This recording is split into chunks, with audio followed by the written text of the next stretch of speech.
L'homme est mauvais par nature, à moins qu'il n'ait besoin d'être bon. Tout au long de l'histoire, l'humanité a fait preuve d'une inquiétante tendance à la cruauté. Nous sommes souvent froids, égoïstes et agissons avec cruauté, même lorsque cela ne nous apporte rien. John Stuart Mill a dit un jour « Tout ce qui est nécessaire pour que les méchants parviennent à leur fin, c'est que les bons restent les bras croisés. » Cela signifie qu'en période de grande injustice, seul un petit groupe de personnes commet des actes terribles. Toutefois, ces personnes parviennent généralement à agir parce que la plupart des autres choisissent de ne rien faire pour les arrêter. Combien de fois de grandes injustices se produisent-elles parce que nous choisissons de les ignorer ou de rester silencieux? Tolstoï pensait que la plupart du temps, nous savons ce qui est bien et ce qui est mal. C'est parce que nous ne passons pas nos journées à réfléchir à des dilemmes philosophiques ou éthiques difficiles. Au lieu de cela, nous vivons sur la base d'un sens commun de la moralité, qui nous guide généralement à faire ce qui est juste. Bien que je ne sois pas sûr que Tolstoï ait raison, si c'est le cas, ce serait un grand désavantage pour les démons. Ne pensez-vous pas? Dans Les Lettres d'un démon à son apprenti de C.S. Lewis, le personnage de Screwtape, un démon expérimenté, offre un aperçu intéressant du mal au quotidien. Dans le livre, C.S. Lewis décrit comment Screwtape donne des conseils à son neveu Wormwood pour conduire un homme supposé patient, loin de Dieu et de la bonté, vers l'erreur et la cruauté. Screwtape explique que même si les démons ne peuvent pas convaincre une personne que quelque chose de moralement mauvais est bon, ils peuvent lui faire sentir que la moralité n'est pas importante. Nous sommes souvent attirés par des idées parce qu'elles semblent utiles ou impressionnantes, plutôt que parce que nous y croyons rationnellement. C'est pourquoi Screwtape recommande à Wormwood de faire croire aux patients que les réflexions sur la morale, Dieu ou l'éthique, n'ont aucune valeur pratique, qu'elles sont lointaines et sans intérêt. Screwtape insiste sur le fait que le patient ne doit en aucun cas réfléchir profondément à ce qui est bien ou mal. Il doit plutôt se concentrer sur ce qui lui semble pratique ou urgent. Si le patient commence à réfléchir à des questions morales ou religieuses, Wormwood doit le distraire en dirigeant son attention vers des choses simples et immédiates, comme ce qu'il faut manger à midi ou les préoccupations courantes de la journée. L'idée est de rendre les gens indifférents à tout ce qui touche aux valeurs ou aux principes. Ils peuvent dire qu'ils croient en quelque chose, mais s'ils ne le mettent pas en pratique, c'est comme si ces valeurs n'existaient pas. L'objectif de Screwtape, dans ses lignes directrices, est de faire en sorte que les humains ne s'engagent jamais vraiment dans une position éthique. Ils finissent par agir comme s'ils ne croyaient en rien, sans même s'en rendre compte. Il n'est pas nécessaire qu'une personne rejette complètement ses valeurs morales. Il suffit qu'elle s'en écarte de manière répétée, surtout lorsque des difficultés surgissent, pour les suivre. Le raisonnement est simple. Moins une personne réfléchit à ce qui est bien ou mal, plus il est facile pour d'autres préoccupations de prendre le dessus. Pour Screwtape, cela fonctionne bien car, au fond, beaucoup de gens ne sont pas très enthousiastes à l'égard de systèmes de valeurs rigides dès le départ. Je trouve ce point intéressant, car je me rends compte que cela m'arrive aussi parfois. Comme la plupart des gens, j'aime me considérer comme quelqu'un qui a des valeurs et qui essaie généralement d'être aussi gentil que possible.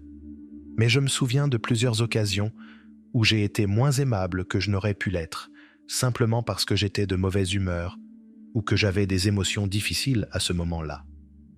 Bien que C.S. Lewis parle principalement de la façon dont nous pouvons nous éloigner de notre relation avec Dieu à cause des préoccupations quotidiennes, je pense que cette idée peut aller plus loin. Souvent, sans nous en rendre compte, nous laissons nos valeurs paraître moins importantes, comme si nous pouvions les ignorer lorsque nous sommes confrontés à des difficultés ou à des pressions de la vie réelle. Même ceux qui ne croient pas en Dieu peuvent ressentir le poids de l'ignorance de leurs propres valeurs. Lorsque ces personnes agissent contrairement à ce qu'elles croient, la culpabilité peut être si grande qu'elle semble impossible à supporter. Elles peuvent finir par devenir quelqu'un qu'elles ne reconnaissent plus, ce qui peut être aussi douloureux que n'importe quelle punition imaginée. comment nos influences ont-elles façonné nos valeurs?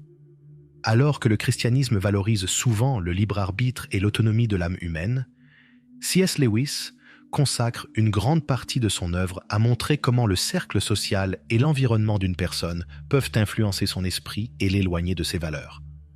Au début, Screwtape remarque que le patient passe beaucoup de temps avec un ami matérialiste. Plus tard, les démons s'arrangent pour qu'il fréquente un groupe de mondains qui se considèrent comme sophistiqués et intellectuellement supérieurs. Le patient veut impressionner ses nouveaux amis et commence donc à répéter ce qu'ils disent. Lorsqu'ils soutiennent des idées moralement erronées, il se contente d'être d'accord ou d'adoucir sa propre opinion, sans remettre en question ou prendre clairement position. Screwtape veut qu'il développe une sorte de dédoublement de personnalité. Il prie à l'église et se considère comme un bon chrétien, mais lors d'un dîner avec ses nouveaux amis, il méprise les valeurs mêmes qu'il prétend épouser. Cet état d'esprit, une combinaison d'auto-illusion et d'hypocrisie, est très utile pour les démons. Peu à peu, le patient s'éloigne de ses valeurs et commence à agir selon ce qui lui convient le mieux sur le moment, sans s'en rendre compte. Jusqu'au jour où il ne sait plus ce qui est bien ou mal, mais seulement ce qui lui est utile. Il devient alors une personne guidée par l'opportunisme moral. Et comme il est souvent plus facile d'être cruel que gentil, il est plus facile de le pousser à la brutalité. Screwtape explique que l'un des états d'esprit les plus utiles pour un démon est la frivolité, c'est-à-dire l'incapacité à prendre au sérieux toute question, morale ou autre. Le patient doit être encouragé à se plonger si profondément dans le sarcasme et l'ironie qu'il finit par oublier ce en quoi il croit et cesse de se soucier de ce qui est vrai. Ce qui est effrayant dans tout cela, c'est que ce n'est pas parce que nous sommes bien entourés que nous ne risquons pas d'être influencés. Cette réflexion de C.S. Lewis montre que l'orgueil n'est pas un défaut isolé, mais l'habitude de se surestimer. C'est logique, puisque les démons de l'œuvre de Lewis utilisent les relations sociales pour affaiblir progressivement les valeurs de leurs victimes, en favorisant les divisions internes et les attitudes égoïstes. Au lieu d'être humilié de vivre avec des gens qu'il admire, le patient commence à mépriser ceux qui ne font pas partie de son cercle social. Ses amis de la haute société divisent son esprit en deux. D'une part, ce qu'il pense être juste, d'autre part, la façon dont il agit pour s'intégrer. Cette division interne est le reflet de la séparation qu'il fait entre ceux qui sont dans et ceux qui sont hors de son cercle. Nous nous tournons souvent vers les autres pour savoir comment nous devons nous comporter. C'est pourquoi il est important de prêter attention aux personnes avec lesquelles nous passons notre temps. Surtout si nous remarquons qu'elles nous rendent progressivement plus froids, plus égoïstes ou plus cruels. Cependant, Lewis met également en garde contre le fait que même les amitiés fondées sur la vertu peuvent finir par stimuler notre pire côté, si elles ne sont pas bien canalisées. Il souligne que le sentiment de supériorité sur les autres a été, et continue d'être, à l'origine de nombreuses atrocités historiques, ainsi que du mal que nous voyons dans la vie de tous les jours. Ce faux sentiment d'autosuffisance morale permet aux gens de faire des choses terribles tout en continuant à croire qu'ils ont raison ou qu'ils sont bons. Sans s'en rendre compte, on peut finir par trahir ses propres valeurs et faire du mal aux autres, tout cela à cause de l'idée illusoire que l'on est meilleur ou supérieur. Je souhaite aborder ce sujet plus en détail, car le livre « Lettre d'un diable à son apprenti » contient de brillantes observations sur la manière dont nous pouvons nous tromper nous-mêmes en croyant que nous suivons toujours nos valeurs, même si nous ne les avons pas mises en pratique depuis longtemps. Dans les Confessions, saint Augustin décrit la méchanceté comme une forme d'ignorance. Il raconte qu'avant sa conversion, sa vie était remplie de plaisirs qui semblaient satisfaisants, mais qui étaient vides. Ces plaisirs l'ont empêché de se sentir vraiment comblé, surtout en comparaison avec la gloire spirituelle qu'il a trouvée par la suite. Ce thème est également très important pour C.S. Lewis. Dans ses lettres, il explore la façon dont la fantaisie et l'illusion peuvent soutenir la cruauté et détourner les gens du bien. Dans l'une de ses lettres, Screwtape explique que l'être humain est constitué de 3 parties principales: la fantaisie, l'intellect et la volonté. La plupart des conseils de Screwtape visent à faire en sorte que les bonnes choses restent dans le domaine de l'imagination, tandis que les mauvais sentiments, tels que la cruauté, l'égoïsme et la méchanceté, prennent le dessus sur les actions et la volonté d'une personne. Par exemple, Screwtape suggère aux patients d'imaginer de grands actes de bonté, comme devenir un chef spirituel admiré ou faire don de toute sa fortune à une œuvre de charité après sa mort. Cependant, ces idées doivent rester des rêves lointains, quelque chose qui ne sera jamais réalisé, mais qui capte néanmoins l'imagination de la personne, lui donnant l'impression qu'elle est déjà bonne, même sans agir réellement. Ces fantasmes font croire aux gens qu'ils ont déjà atteint leurs objectifs sans avoir agi. En même temps, Screwtape encourage la mauvaise humeur et l'orgueil, transformant la bonté en quelque chose de purement égoïste. De plus, Screwtape encourage les gens à se considérer comme intellectuellement supérieurs, sans tenir compte de l'opinion de ceux qui pensent différemment. Comme le dit Screwtape, qu'il se console en imaginant qu'il a déjà fait un bien gigantesque au monde, ou qu'il le fera sans doute à l'avenir. Que sont 1000 petites brutalités comparées à la grandeur de ses fantaisies bienveillantes. Il s'agit là d'un véritable coup de génie maléfique de Screwtape. Screwtape comprend que l'on peut facilement faire croire aux gens qu'ils sont naturellement bons, même si leurs actes quotidiens n'en témoignent guère. Il veut nous faire croire que nous sommes naturellement bons, même si nous sommes cruels avec les gens qui nous entourent. À cause de ces fantasmes, nous finissons par ignorer les petites cruautés de la vie quotidienne. Par exemple, si nous crions sur quelqu'un dans un magasin ou si nous sommes impolis avec un ami, cela ne nous semble plus important. Cette façon de penser éloigne les idées de bien et de mal de notre vie réelle, les faisant paraître théoriques et sans rapport avec nos actions de tous les jours. Nous perdons de vue l'idée ancienne selon laquelle nos vertus sont démontrées par ce que nous faisons, et pas seulement par ce que nous pensons être. C'est exactement ce que veulent les démons, car les fantasmes nous empêchent de réfléchir à notre façon de vivre et de nous rendre compte de nos erreurs. Au lieu de réfléchir à nos attitudes, nous utilisons notre esprit pour justifier un comportement cruel et nos fantasmes pour imaginer que nous sommes gentils. Ainsi, nous ne voyons pas l'impact réel de nos actions et restons piégés dans ce cycle d'auto-illusion. Dans le livre Lettre du diable à son apprenti, il est expliqué que lorsque les gens ont un moment d'illumination et réalisent leurs erreurs, ils passent souvent de la croyance qu'ils sont bons au désespoir total. Ils passent tellement de temps à penser qu'ils sont moralement corrects que, lorsqu'ils se rendent compte que ce n'est pas vrai, ils finissent par tomber dans l'autre extrême. Comme Satan dans le paradis perdu de Milton, ils peuvent décider qu'il vaut mieux régner en enfer que servir au paradis. Cela signifie que, parce qu'ils pensent avoir fait trop de mal pour changer, ils commencent à croire qu'il n'y a pas de retour en arrière possible. Avec ce raisonnement, beaucoup finissent par accepter leur propre cruauté et cessent d'essayer de s'améliorer. Cette idée de lumière est très novatrice, car de nombreuses études sur le mal se concentrent uniquement sur les grandes atrocités. Sigmund Freud, par exemple, a exploré comment les conflits intérieurs et les désirs refoulés peuvent conduire à un comportement destructeur, tandis qu'Albert Camus a réfléchi à la façon dont l'absurdité et l'absence de sens de la vie peuvent pousser les gens vers des philosophies nihilistes ou des choix désespérés. Cependant, C.S. Lewis aborde un autre type de mal, celui qui est plus commun, plus proche de nous, le type de cruauté que chacun peut pratiquer au quotidien. Dans un passage saisissant, Screwtape explique qu'il importe peu que quelqu'un soit condamné à l'enfer pour avoir commis de grands péchés ou pour une série de petits maux. En fin de compte, le résultat est le même. Ce faisant, Lewis nous rappelle quelque chose d'inconfortable. Nos petites cruautés quotidiennes sont aussi réelles que les grandes atrocités qui ont marqué l'histoire.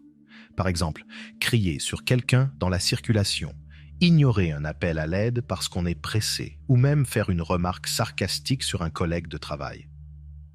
Ces petits actes peuvent sembler insignifiants, mais cumulés, ils façonnent notre identité et l'impact que nous avons sur les autres. Cela nous amène à réfléchir.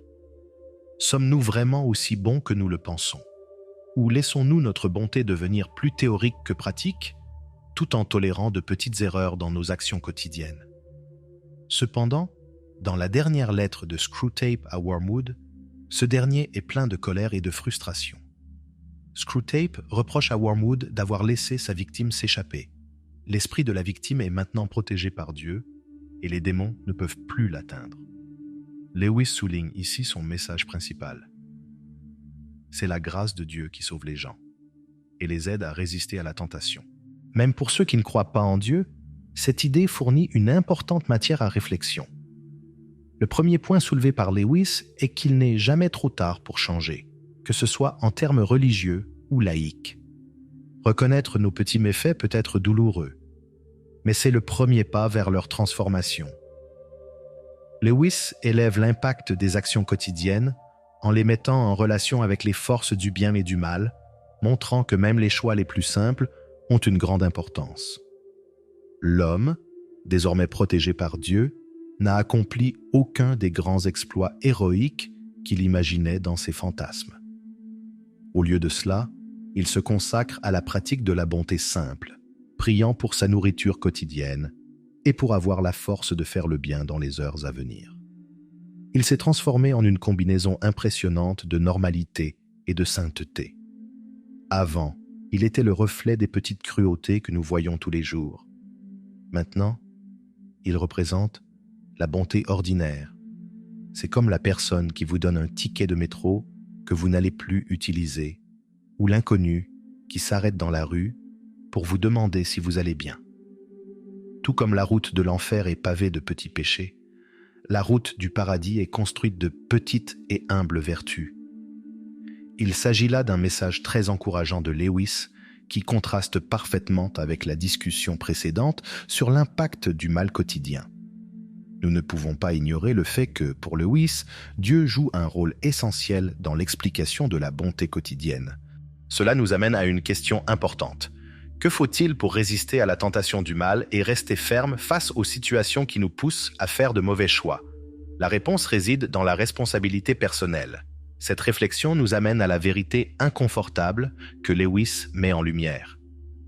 Nous portons tous en nous le potentiel du bien et du mal.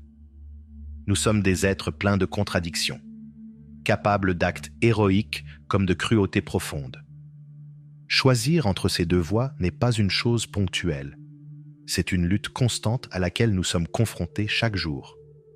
La lumière nous invite à voir cette dualité en nous-mêmes, à comprendre que le mal n'est pas seulement dans des lieux lointains ou dans des monstres, mais aussi en chacun de nous. Reconnaître cette vérité et accepter que nous sommes capables des deux nous aide, comme le dirait Carl Jung, à mieux maîtriser nos choix et à prendre des décisions qui reflètent notre véritable essence. Cette prise de conscience nous rend non seulement meilleurs, mais aussi plus conscients, prêts à agir avec intention plutôt que de nous laisser entraîner par les forces de la situation.